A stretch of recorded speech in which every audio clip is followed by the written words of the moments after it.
എവിടെ നിന്ന് വന്ന ആസാം.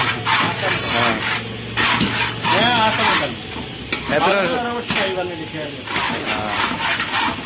അതെ അതെ ചിക്കൻ പെരട്ടില്ല, സവാള പെരട്ടണം. ആ അടുത്ത ചിക്കൻ പെരട്ടുണ്ടാകും. മനസ്സിലായോ? ആ ഇത് ബിരിയാണി,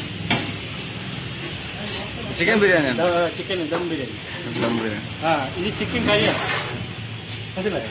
ആ എത്ര വർഷമായി പൊറോട്ട മാസ്റ്റർ കറി മാസ്റ്റർ? ഇത് എല്ലാം പണി ചെയ്യും പോയി 16 വർഷമായി വന്നു. 16 വർഷം എല്ലാം ചെയ്യും. ഇങ്ങനെ ബീഫ് കുക്കർ ബീഫ് ശരിയാവും കേട്ടാ. ഇത് ബീഫാണ്. ഉള്ളിവട കാളവട മാത്രം. മാമ മാമ ഉള്ളി ഉള്ളിവട കാളവട തിന്നലേ ആ. തുള്ളി ചാടും. മനസ്സിലായോ? ഇല്ല മാമ ലൈക്ക് ഷെയർ.